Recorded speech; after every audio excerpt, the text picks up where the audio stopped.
I really. Great. Hello, all technology and people. So let's actually just start by, if everybody can unmute and say good afternoon, good evening, whatever time it is for you, just a little hello from the people remotely. How many people do we have right now? We have in the 40s, and I know it's going to rise. So hello, Erin. Hello, Marwa, who's in Oman. What time is it in Oman, Marwa? It must be getting late. Yes, welcome. Good. Okay. Lovely to see you all. So I just want to say that we're going to introduce Sally Crimmins-Villela, who is then going to introduce our keynote, Dr. Dawn Michele Whitehead from the AACU Global.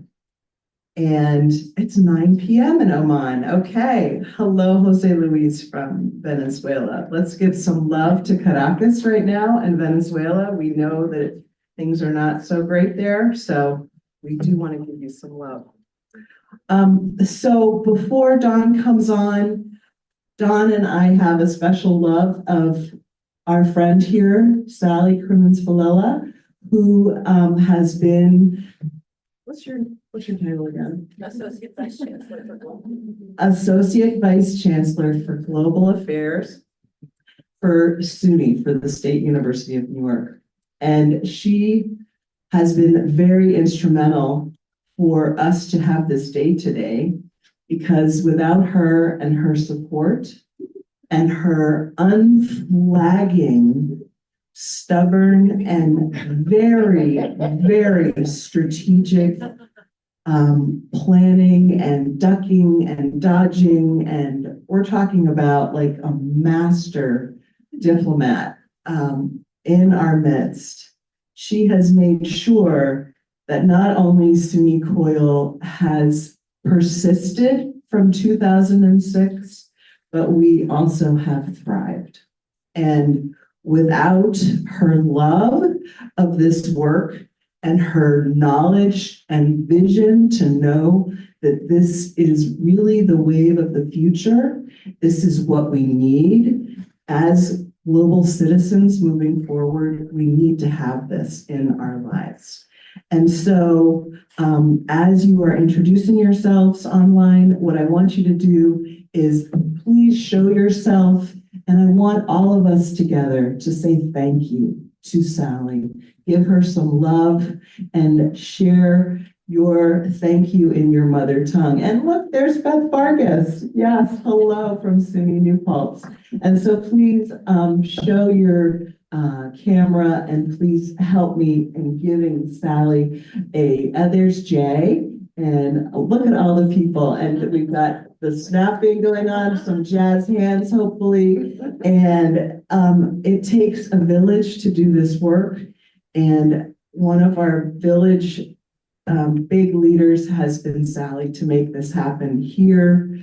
Also at the national stage, getting her colleagues in other colleges and universities to see the power of what we're doing, and then to also translate it internationally with her colleagues in Brazil and so many places in the world. So it's going to get me a little verklempt to think that this is the last time I will be saying thank you, obrigada, and gracias to this incredible colleague, but please give her a warm welcome and a thank you for all she's done for our community.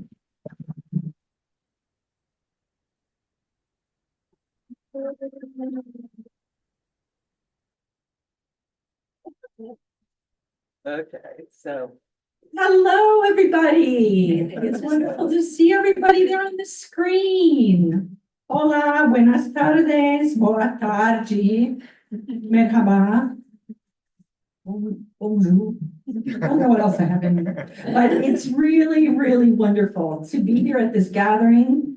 It's a privilege and an honor to receive that introduction from oh my goodness, just to make me verklempt too. But what a treasure we have in our SUNY Coil Center. And that is the heart and soul of that. It's our community, but that is led by our Hope Wendell. So what I really want to hear is the snaps and the applause.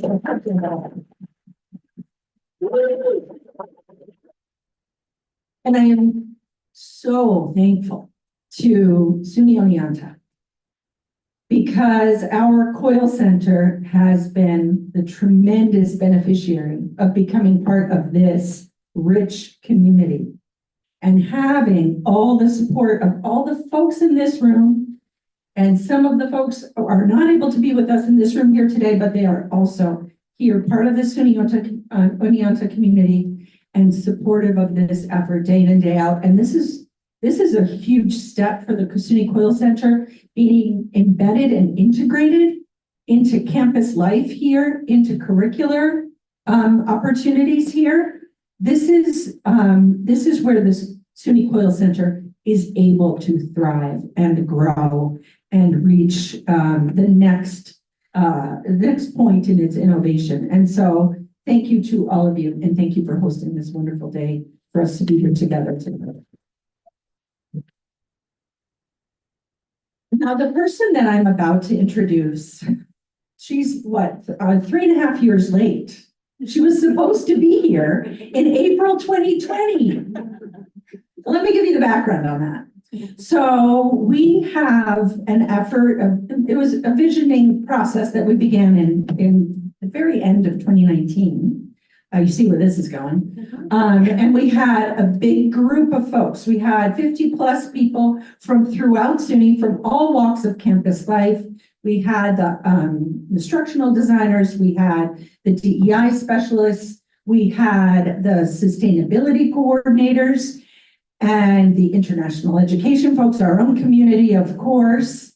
And we had campus leadership at all levels. We had deans, we had provosts, we had presidents, we had faculty governance. And this wonderful group of people came together to talk about what is global learning and how are we going to do this? How, at an institution that serves the tremendous numbers of students that we do at SUNY, 80% of our student population gets an undergraduate degree at SUNY. So that's 80% of our enrollment, right? How do we think of a quality education now in 2024, at that time in 2019? Do we think of it as an education that includes an understanding of what's happening in other parts of the world? In this group of people that we brought together, everybody agreed that we do. We do think of it that way. But it's not enough to just say we're going to learn about the world. We need to also learn about our place in this world, our influence on this world. Where do we fit into this world? And what can we do to serve this world, to make it a better place, to make it better for future generations? And that is where we came together around the concept of the UN Sustainable Development Goals, those 17 goals that give us the metrics and sub-metrics for making our planet a better place to live, economically, socially, health-wise, in every way. And we said, and we think that we are the ones to be able to step into this and to be able to provide this sort of content for our students and beyond, for our communities, and from there for that to grow and ripple throughout. And we came together in committees. Hope was the co-chair of our Diversity, Equity, and Inclusion Committee. And that ended up being a really important committee that looked at how are we equitable in our global learning opportunities, and how are we making sure that the opportunities that we do provide to know and understand the world are showing every part of the world in all of its richness. We're not just taking students to Western Europe and Oceania. We're taking students everywhere. We're providing all experiences and all vantage points. And we're providing experiences that resonate. Let's think about our heritage students. They want to do things that are going to resonate with their cultural backgrounds. And maybe that's a starting point for doing bigger and farther flung things, but it's a necessary one. And it's something that we need to give serious thought to. And that all came through in our DEI subcommittee, which honestly, it ended up meeting every Tuesday morning, I think, throughout the pandemic.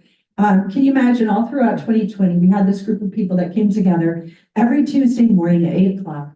And it felt like a book club. And Hope managed it, as you know, Hope manages these online collective events so masterfully. She really makes us all feel seen and known and included and valued. And the work of that committee, one of the things they wanted was to hear from our colleague at the American Association of Colleges and Universities. And they are leaders in global learning. They are leaders in equity in global education. And the person who personifies this is our keynote speaker today, Dr. Dawn Michele Whitehead. I have had the tremendous pleasure of being able to work with Dawn. We were able to come together with our group of colleagues. You know, the SUNY group of colleagues came a little later, but prior to that, we were working with the Association of Public and Land-Grant Universities, Dawn, a bunch of colleagues from around the country, and myself, and we were talking about the importance of global learning and equitable global learning and using the UN Sustainable Development Goals as an equity framework to think about the world and to think about what the world needs from us. And Dawn was a leader in that group. She is a leader in so many groups that she's part of. She has so many connections to people throughout this country and all over the world. And she brings all of those connections and all of the knowledge that she gains in those spaces back to help inform us so that we can work more effectively. Dawn did come and meet with our group, but you know, it was 2020, so we all came together over Zoom. She was supposed to come, if my memory serves, it was April 13th, 2020. She had a ticket. She was coming to Albany, but you all know what happened to that. But the beauty of that is that she's here now. Because I know from all of the conversations I've had with Dawn over these many years, I know that she is a transformative agent in all of this work, bringing together international education, applied learning, community engagement, and diversity, equity, and inclusion, and transforming what seems like a nice shiny object into an imperative. I loved that word in your title. When we started doing our Global Learning for All work here at SUNY, I have a dog-eared copy of the equity imperative it's an AACU piece that's up on our GLFA website. That was such a touchstone for me. And my own copy is covered with highlights and, you know, scribbling in the margin. And when I saw the title you had chosen, A Global Learning Imperative, I said, yes, Dawn, preach, because that is where we are. That is an equity imperative. So without further ado, I want to hear from you.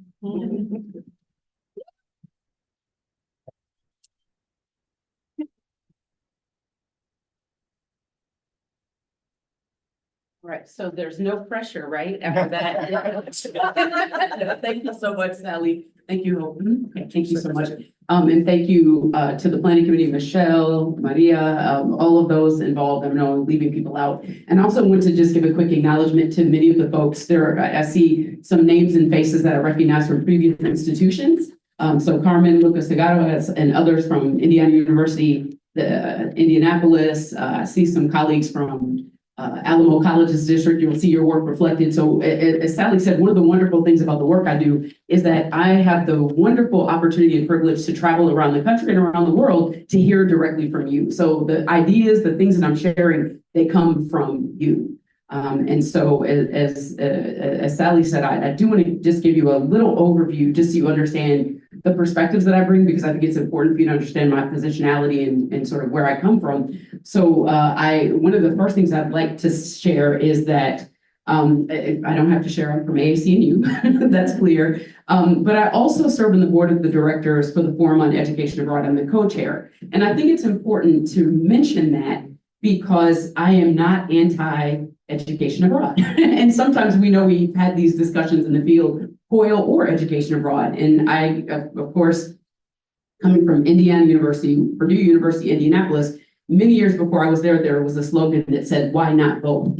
So I feel the way about COIL and education abroad. So we've been doing more and more at the forum to make sure that we're seeing these things happening as well. Also, as mentioned, you can see some of my background, but I also like to share my educational background so you understand the lens that I'm bringing to this. So my background is in international and comparative education and African studies. And my first COIL experience, and I put COIL in quotes because this was not called COIL then, but it was in the 1990s when I was a high school history teacher. And we brought all the students into the class, into one classroom where there was a special TV where we could connect with the class in the Middle East. And so I got a taste of that. And then I became part of what was called the cyber teacher program. So it was a program for K-12 teachers. So COIL has long been a part of my DNA, if you will. The other thing I think it's important to note is I'm born and raised in the United States. I'm a Hoosier, which means I'm from Indiana. I'm a Hoosier by education. I'm a Hoosier by geographic location. I'm a second generation Hoosier. My father was the first Black baseball player in Indiana, and I love tennis. And you may say, what in the world does tennis have to do with global learning? And I always lead with one of my favorite days. Sally has heard this, Hope has heard this. One of the best days of my life. My family says, please don't say that in public, Dawn. Please don't say that. But it was when I was able to go to Wimbledon and see Roger Federer play on center court at Wimbledon. It was a thing, I think some say I waited my whole life for this. Another day that was also amazing for me was seeing Serena Williams play in her last tennis match, and which was phenomenal. It didn't end well, but it ended. And so the thing that I love about tennis is that it is truly a global sport.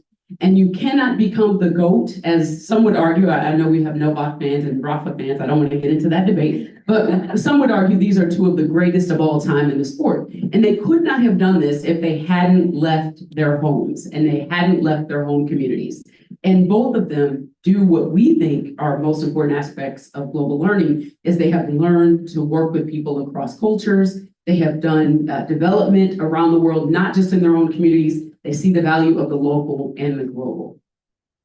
So with that, for today's conversation, what I want to look at are three things. One is the current context in which we are working and learning and why global learning is an imperative. Secondly, how do we reposition global learning for today? And then finally, the impact of community on global learning and what is the community that we need to engage to do this work.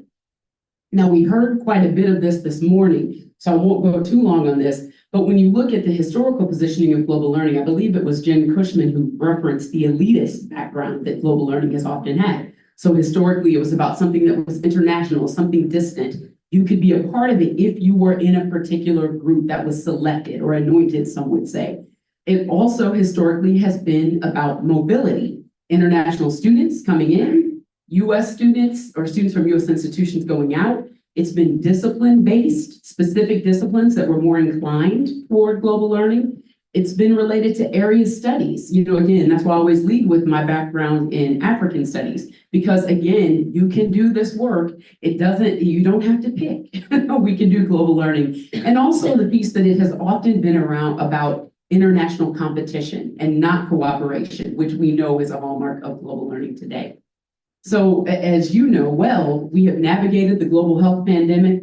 We have seen a global racial reckoning and we've seen a backlash. And we also see global learning in this context as something that's critical for preparation for democratic engagement. And we also see this in terms of what employers want. And so this is how we're getting to this concept of a global learning imperative. I don't need to spend long on this. We all understand that COVID-19, the crisis, was a global crisis, and it took all of us working together. It didn't work for one country to find one solution to something. We all had to work together with this. US Secretary of Education said, if it wasn't already clear before the pandemic, it should be clear now that in today's interconnected world, many of our biggest challenges are global in nature, which we all know. And to address them, we must work together not just within the United States, but also with others around the world. So we're getting the imperative from our Secretary of Education for those who are US based.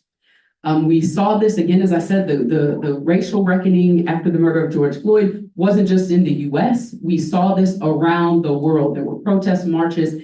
People made connections to George Floyd's death, but they also made connections to issues of racial inequity in their own countries. And this was something that we've heard students talk about. Wow, I had no idea this was going on in France. Why didn't you tell me that? So helping students see where they fit in the world.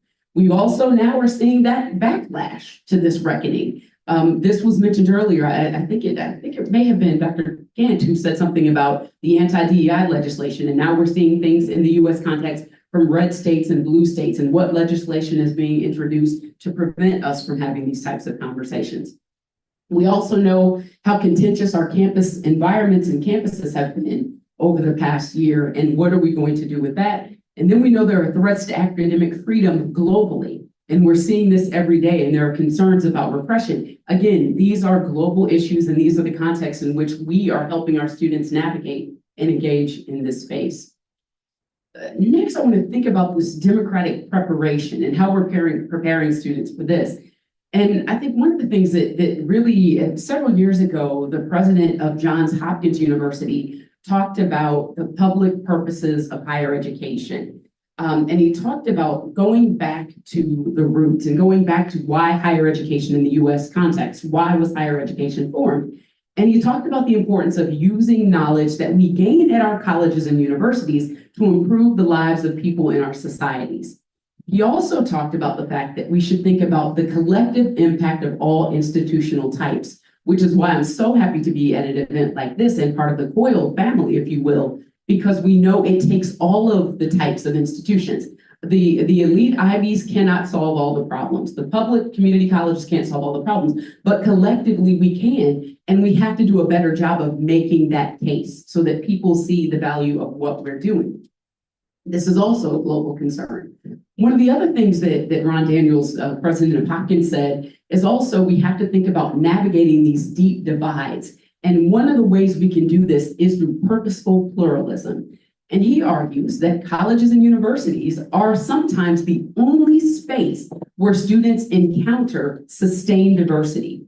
Now, we may say, well, on my campus, students come in, come out, they're commuters. That's right. But in the classroom, they are engaged. And what are we doing to provide students with opportunities to engage that diversity? A lot of times we'll tout, my institution has students from over 100 countries, but what are we doing to make sure that those students are talking to each other, speaking across difference, and do we have deliberative dialogue?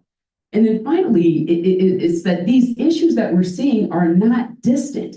Sometimes we want to see them as far apart, but the local issues, as we all know, are also global, and there are implications outside. And so how are we using this impact? So the second thing we want to think about is our last thing I mentioned in this first part is about employers. And so this, I think you can see this well. AACU, we do employer surveys every couple of years. And so this was our survey from 2023. And you can see the gold stars are spaces that recognize and resonate with our global learning and with our COIL work. So one employer said, and these were employers who were under 40 and over 50, and they said that students who had comfort engaging with people who have a diverse range of opinions and viewpoint diversity, 72% and 69% said they were more likely to hire. Those students who have empathy for others, also a desire to engage with the local community. And we know we have global communities in our local communities, so that's yet another example. One other thing the employer said, and this is something that I was so happy to be able to work with the team from Oneonta this summer, is looking at engaged learning and looking at these types of experiential learning opportunities. And again, the employers are telling us, this is a US-based survey, that they are more likely to hire candidates who have internship experiences, work with people from diverse backgrounds, have completed some sort of comprehensive capstone, have done research with faculty, or have projects experience addressing global issues. So again, this is what the employers are also telling us. And then finally, many of you, just a show of hands of those in the room, how many of you are familiar with the NACE competencies? So this is another great place to look. They have competencies that they have designed and outlined that say they're for career-ready workforce overview. Now, so you'll see that they have the competencies here, and I just want to highlight a few of them. So you see career and self-development, communication, critical thinking, equity and inclusion, leadership, professionalism, teamwork, technology.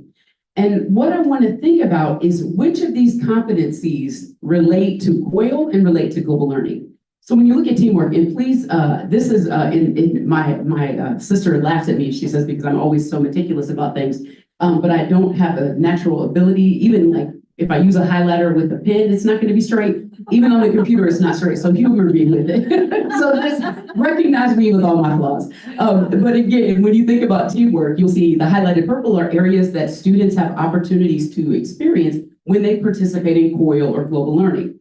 Listen carefully to others, taking time to understand, effectively managing conflict, interacting and respecting diverse personalities, meet ambiguity with resilience, and it goes on and on. Another thing, and this is very clear, and Sally mentioned this, equity, of course, is at the center of all the work that I do. But again, do we give students opportunities to solicit and use feedback from multiple cultural perspectives to make inclusive, equity-minded decisions? So what types of projects are they doing? What types of activities? Are we advocating for inclusion, equitable practices, justice, and empowerment for historically marginalized communities? And again, this is coming from NACE. Finally, the technology, and it was wonderful with the student panel when they shared some of their thoughts about the technology pieces. But some of these things are very clear. Use technology to improve efficiency and productivity of work, quickly adapt to new or unfamiliar technologies, and manipulate information, construct ideas, and use technology to achieve strategic goals. So these are goals that we are hearing and seeing that are part of these competencies. So I ask you, have you thought about ways that students can communicate with people from different cultural, national? This is sort of a, of course, we're here for COIL, but these are things that we have to think about, especially this third one, problem solve in diverse groups. So how many opportunities do we have for students to solve problems, and what types of problems are we asking them to solve? Everything doesn't have to be, you know, a extremely difficult challenge. We should find challenges and problems that are appropriate for the levels that students are in, but giving them that experience to work across groups. So now I want to move to the second point in repositioning global learning for this moment. So what are we talking about when we talk about global learning? So I'm not going to sing today. Sometimes I sing, like Hope, we share that. But for those of you who are familiar with Alice Walker, she wrote a book called The Color Purple.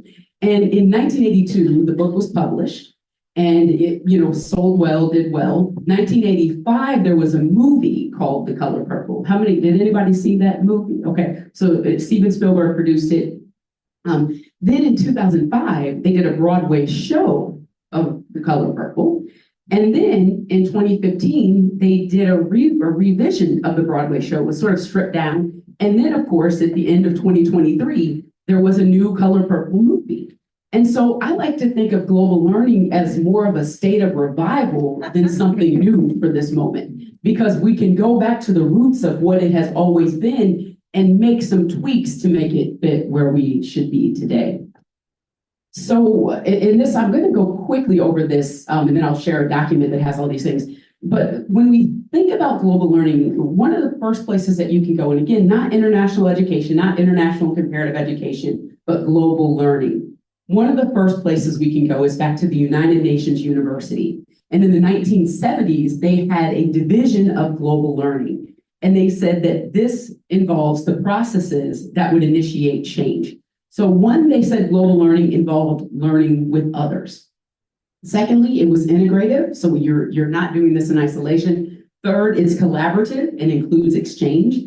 And fourth, it's about synthesis. So you are able to synthesize what is being learned. So that, again, was in the 1970s. Late last year, Hilary Landorf and Stephanie Dasher, who someone mentioned Stephanie had written a foreword in a book that was shared in the chat this morning, they revised their definition of global learning.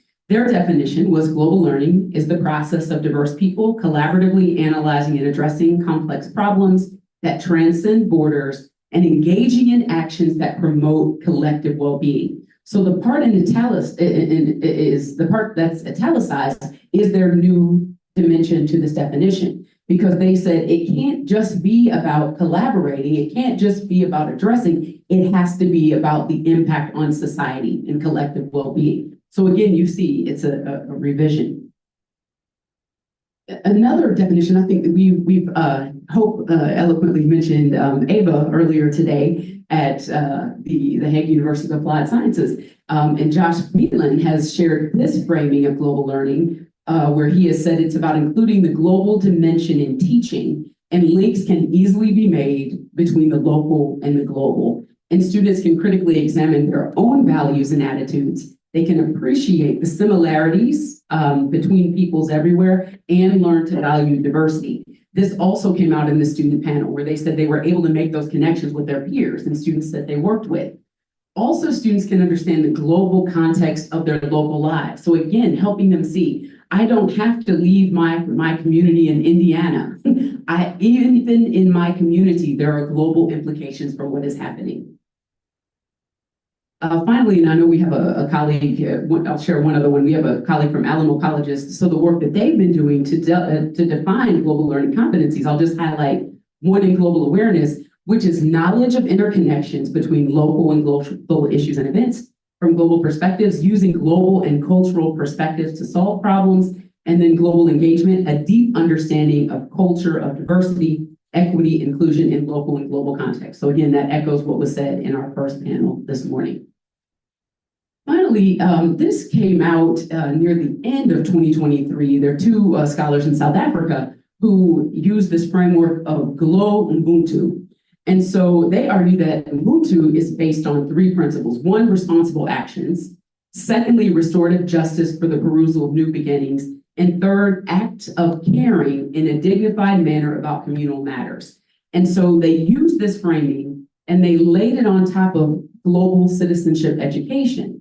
And so they have argued that we should see a framing of global learning that is activist, that is inclusive, and that's about just action. And so again, this offers another framework for us to see and understand what we are expecting students to do.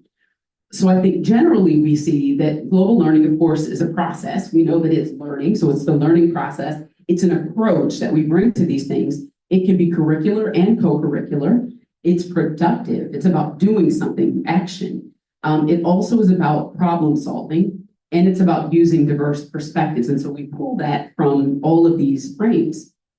When we think about the implications for our teaching, and this can be in COIL and beyond, we have to think about where are the opportunities that we want to give students to address global challenges collaboratively. So what types of experiences do they have? How many opportunities do they have to engage? Who are they engaging with? Are we also helping students practice integrating diverse perspectives? We had a nice conversation last night about some of the ways that you can bring students together from different disciplines to solve a problem. And that also helps them exercise those skills. Then, of course, the integration of local and global issues and experiences and examples, that goes without saying. And then finally, critical reflection. So I think you will feel that some of you may recognize the Sankofa bird, which, as the Akan proverb says, go back and get it. And so I think we're seeing that in some of these recent trends in international education that impact global learning specifically. So one, we're seeing a push to connect international education with global challenges. Sally mentioned going to the root with using the UN SDGs. We are hearing arguments and calls for more equitable research collaboration, and that can be in the research experiences that our students are having and that faculty and staff are having. Seeing greater participation and full participation of international students, not seeing international students as the so-called cash cows that some have seen and say, yes, they're paying more, but what are we doing to serve them? Another, greater connections to equity, justice, and inclusion. Again, community engagement and joint research, and then going back to the point Sally made, global learning for all. So with those changes, I think when you think about today's framing of global learning, one, we see it as being reframed for the public good. So we are recognizing that we are not doing this work just because, isn't it neat to spend time with people from another country? Isn't it great to hear about the cuisines and work of this? Isn't it one? But no, it's actually about the public good and what we can do to improve our societies. Secondly, we're seeing more folks argue that it's about global engagement for global solidarity, so that we can stand and be in solidarity with our colleagues all around the world, and that we're able to explore these issues with a very different lens than we had before. We're able to recognize the realities that some folks who are marginalized, what they're experiencing, why, and get to the roots of those problems. And we're able to directly address the historical and ongoing power inequities at a global scale. Many of you are likely also, just by a show of hands, how many of you are familiar with the IAU, International Association of Universities? So their mapping report, I think, just came out, so I'll send that out as well. But they're one of the leading global associations of higher education that has institutions from around the world. And they're one of the few, well, not one of the few, but they're one organization where the presence of US institutions is not the highest. And so it's a wonderful experience to go there as an American, especially when you usually go to places and it's dominated by US perspectives, and this is not the case at all. It's very illuminating, a wonderful experience for us those of us from the US to experience that. And they also have made the case of internationalization for the common good, which they are changing. And so just very quickly, they have argued, and this speaks to COIL, that there should be a greater emphasis on digital transformation. We should be looking at opportunities for collaboration across borders. Again, we know this. Again, they're saying COIL is becoming more common, and with COIL, of course, we know there's greater inclusion. They also have encouraged an emphasis on sustainable development, which is more urgent than ever, and again, using the UN SDGs as a guiding force. Okay, I'm being mindful of time because I want to make sure we have time for questions.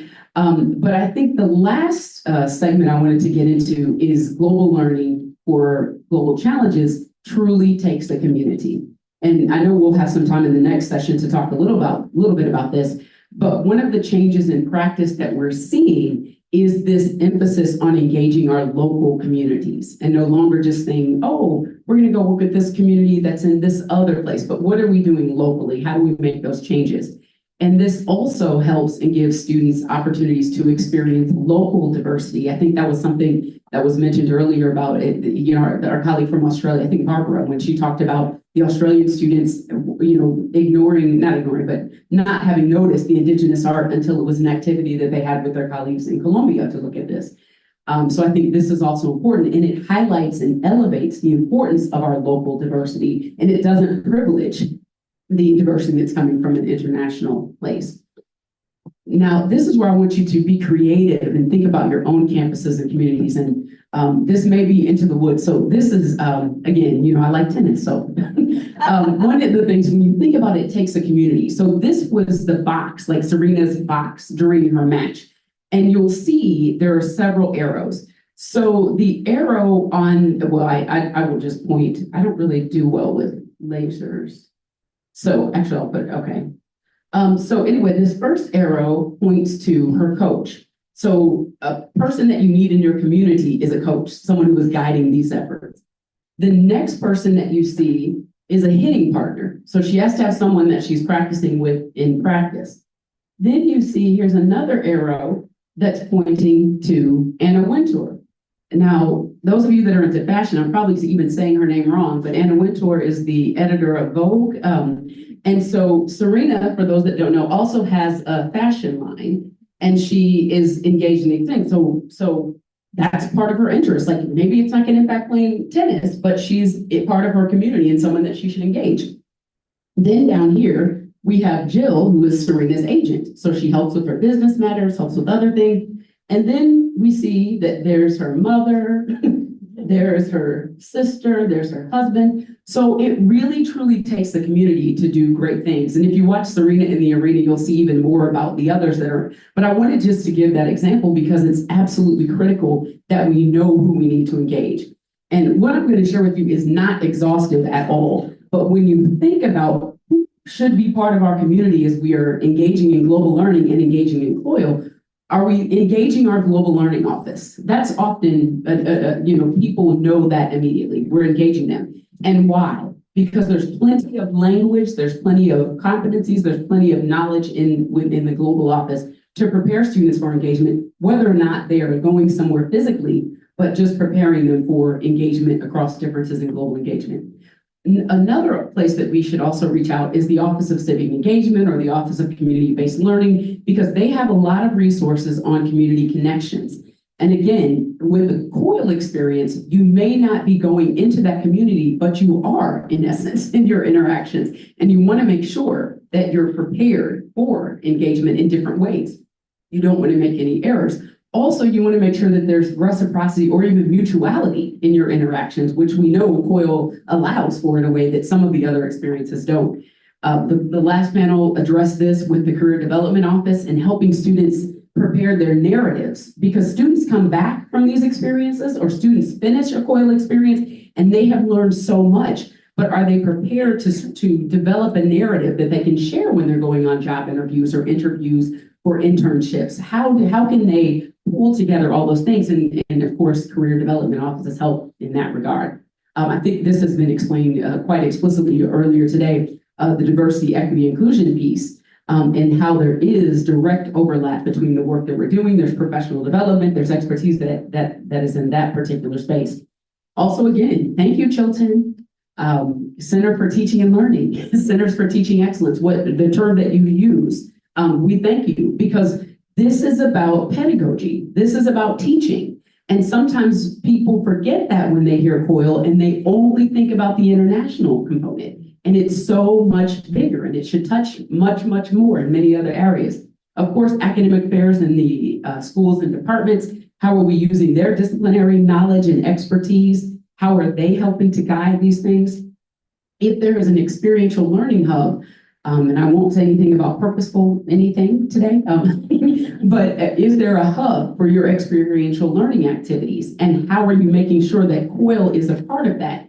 There are opportunities for shared assessment, opportunities for shared research, many, many things that should come. And then there are many other collaborators. Of course, student affairs, that goes without saying, and spans many of these areas in terms of preparing students to be co-educators or peer educators, experiences living with difference. Again, the IT department is critical. Athletics, there are many other areas. These are just a few that I wanted to highlight. All right, so the last thing I want to share is the Global Learning Value Rubric. Second to last. Okay, in full disclosure, culturally, I come from a Black Christian church experience, and sometimes pastors say, "Oh, I'm sitting down in a minute." Now I'm sitting down in a minute. So sometimes I'm going to say, "In closing," and it may take a minute. So forgive me. So I try to take that out sometimes. But how many of you are familiar with the Global Learning Value Rubric? So I just want to highlight. Okay, we won't spend much on this, but again, this rubric is a good place to start. Say, maybe not in the yes. international. Okay, perfect. So the rubric is a good place to start the conversation when you're building your community to do your COIL work. If there are specific global learning dimensions you want to invest, this is a good place to start and say, okay, what does it mean in our context? And what does it mean for us? And that can help you start that conversation with a colleague from student affairs or a colleague from a disciplinary department, but it's just a good tool. So I'll share a link to that as well. So again, you can also engage with the COIL community. So we know that SUNY COIL is here and hosting us. But one of the other things I wanted to share is that many of you know this, and we see this by our colleagues who are participating in this virtually, but look at the volume of COIL around the globe. So there is a global network that you are a part of that is engaged in this kind of work. And we have to recognize and think it's not just here, it's around the world. So there are so many opportunities for engagement in this space. And so this data comes from the Stevens Initiative 2022. They did a survey of virtual exchange. And so you can see the areas. And so I know the map would be a little bit different now. The other thing from the study in 2022 is, again, you see the overall growth. The main thing you're seeing is that higher educations are involved, nonprofits are involved, And so there's greater engagement, greater participation. So again, these are other folks that need to be part of our COIL communities. And again, based on the same data, the top 10 content or topic areas, intercultural dialogue or peace building, again, that could be many different disciplines. So again, it's not just for, folks that are in a peace building. STEM, entrepreneurship for business, the humanities, very broad, language learning, global or international affairs, art, civics or leadership, education, public or community health. So the real last part is, I think we don't have to spend much time with this. You understand and know the power of COIL, and you know the power of global learning, and you know that it broadens participation. That goes without saying. I have a few examples, but we can do this a little bit later in the Q&A or in our session later. But the main thing I wanted to close with is that looking at what some are calling virtual exchange and COIL plus models. How are we embedding COIL into other experiential learning opportunities for students? So if you are doing a study abroad program, is there a COIL before your students travel? If you're doing service learning, is there a COIL component to it? Thinking about internships, are there opportunities for virtual internships? Are there ways that you could do it a little bit differently? With the Practica, it's the same, distance learning. So these are all opportunities where you can have these models of embedding COIL. And now this is the real finally. So some of you may recognize these two figures. Again, you may say more tennis, but of course they're both in green. But the shorter gentleman is Roger Federer from Switzerland, and the taller gentleman is Juan Martín del Potro, who's from Argentina. And they came together in one of the most amazing tennis match atmospheres I've ever experienced in Miami. And the crowd was so into it. Crowd was chanting, singing. And it was beautiful because people were chanting, singing in different languages, but we were all on one accord. And I think that's reflective of what we are trying to do. And we have to remember and not forget that no single country can solve global problems. Countries must work together. And it's up to us to make sure that our students are prepared to do that. So with that, I will go to the chat and open the floor for questions.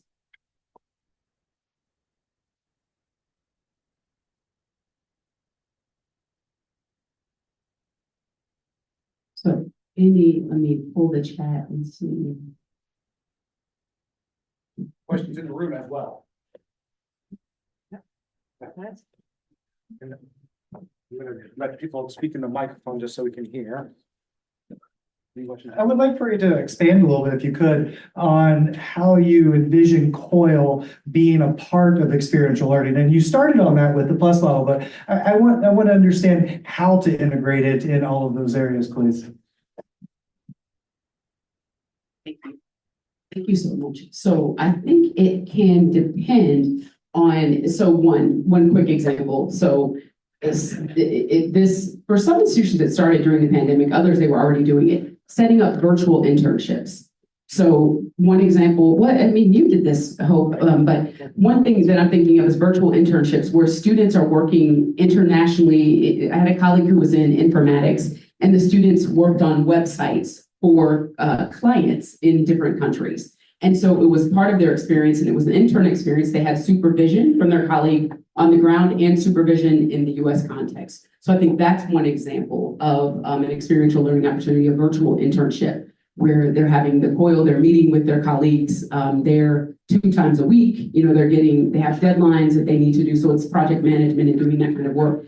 I think another example that we have seen is that students were I'm trying to think about this is one that isn't a full COIL experience, but one of the institutions was looking at a year where they focused on Kenya. And so what they did is they said, we want every student to have an experience with Kenya. So some of the first year seminars said, okay, we've got a partnership with Kenya. So we're going to set up this, a 4-week experience where once a week we're going to meet, but the students are going to work outside of class on a joint project. So that would be an example of a first year experience, which is also often considered a type of experiential learning. So that, and I can share a few others. You do have something in the chat, Dawn. Okay. So Air, microphone. Oh, Well, sorry. you can read it. Oh, well. Okay, I can't, for some reason, I'm not as savvy without a mouse. Erin Mays. I can speak it. Oh, okay. Oh, If okay. you'd like me to speak it. Yeah, I was wondering if I could get your lens and some of your insight on breaking down interdisciplinary or creating interdisciplinary programs and breaking down the silos between faculty or departments, because that's a big challenge. And it's a fundamental challenge when we're talking about, global issues and global learning in particular, because it's interdisciplinary, it's all connected. Yeah, I think I'm very fortunate that I came from an institution that was inherently collaborative. And one of the reasons was because we were a health science campus. So we had a lot of interaction in global health, if you will, and we had folks from all areas that were part of it. But I think the main thing that I always suggest when we're thinking about this is starting and leading with your learning outcomes. What is it that you're hoping to do? And is there overlap between the different disciplines? And what is that overlap and how can we come together? I'll give an example. Some institutions, again, this comes down to the institution and course offerings, but some have said, is it possible for a course to be dual listed?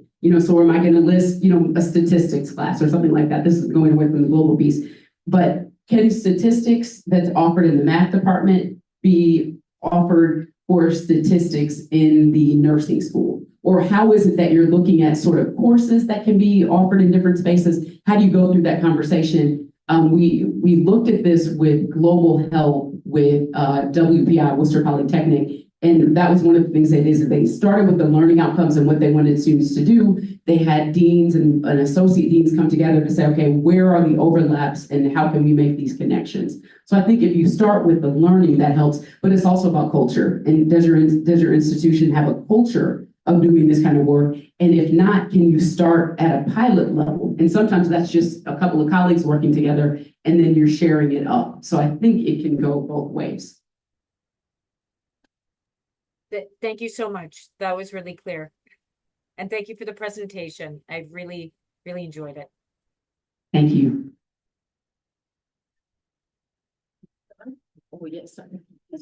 I usually can do two things. Well, this is more of a comment about what's something that I do here in terms of experiential learning and international relation. I don't call it COIL, but in my class, in my department, I have the Multicultural Community Center. And what I do with my class is international service learning. So I have contacts in Colombia and I ask the Colombian people who wants to learn English. And then I have my students, they have to provide 10 hours as part of their course load, 10 hours of service learning, and they do 1 hour per week of teaching English. My students do not know how to teach English. I just tell them, you're going to talk. And I tell the Colombian partners, the clients, I said, you're going to guide them in what you need to learn. So we make it organic. When I introduce this to the students the first time, they get scared. They go like, what are you asking us to do? I don't know that person. But I said, it's safe. It's other college students, are adults, are professors in other places. Some of them are children or adolescents. So they feel better. For this, I need a student helping me doing the matches because that's the difficult part at the beginning. So I requested a work study to help me do the matches. And the work study this semester is a freshman.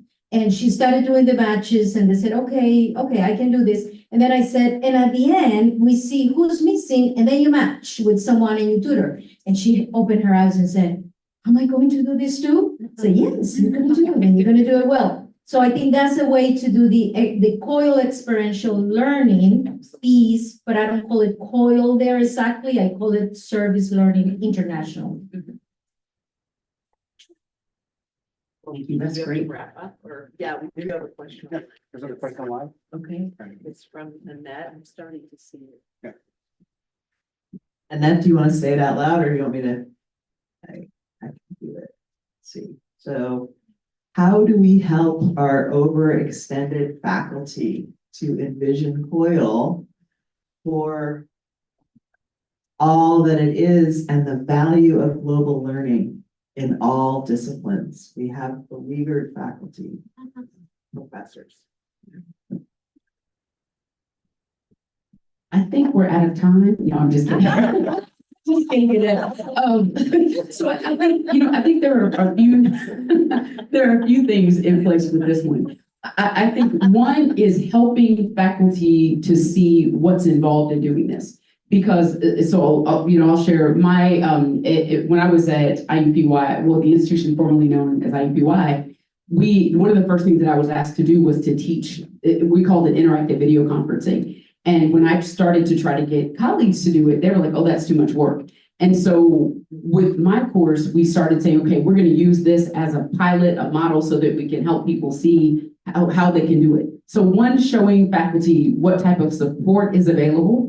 Two, showing faculty how this already connects to the work they're already doing. I think that is actually the most important, to see we're not asking you in many cases to do a completely different course that you're completely revising and your team teaching with a colleague in another country.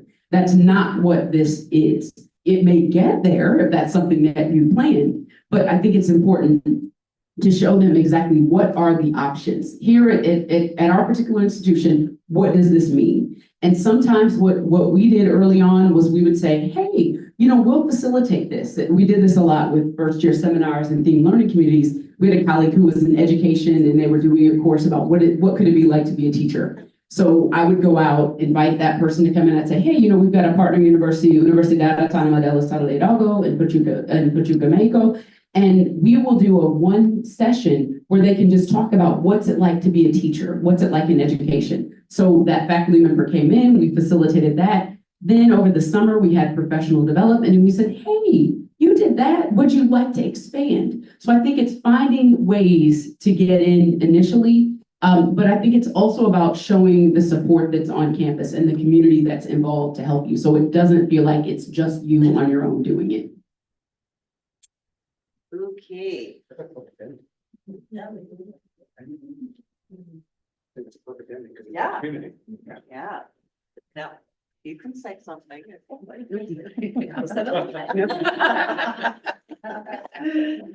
goodness, that was such a great place to end.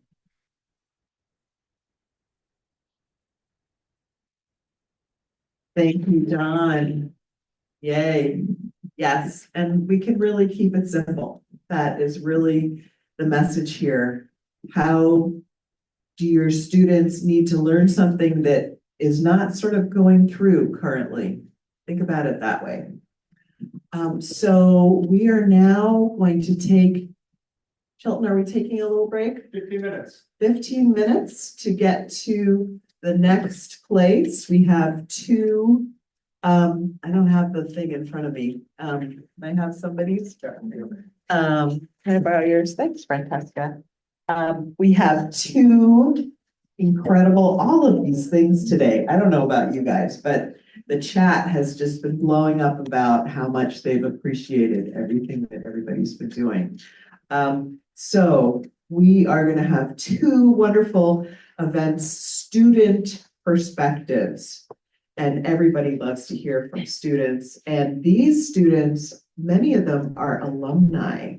And so we're not only hearing from people who are doing this right now, but people who now are seeing how much doing this work is influencing what they do in their career. So that's one. And then the other is we're connecting COIL to our campus strategic planning. And that will be Dawn Michele Whitehead and me, and also Cindy Jiang, who is going to be working with us remotely. And she is at Ohio State University. So the three of us, and you will be able to see her again because she's going to be working she's going to be presenting at AACU Global on this topic. So you can catch her there as well. So in 15 minutes, come back, do what you need to do, and we will keep going. And there were many questions, Dawn, about wanting your slides. I'll send a document with all the information because I have pictures of some of my former students. Oh, sorry. I'll send a document out that has the content. I have pictures of some of my former students and I have permission to share the images publicly, but not to send out. So I'll send that document. Thank And just housekeeping, for the student perspectives, for those online, you will need to leave this Zoom room and go into the other Zoom room. For those in person, you'll be leaving this room for students' perspectives and going into the room right over to my right, your left.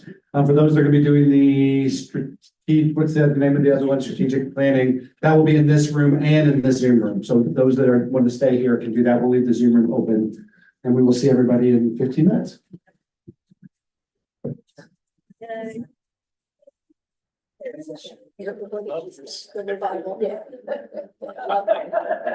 Bringing in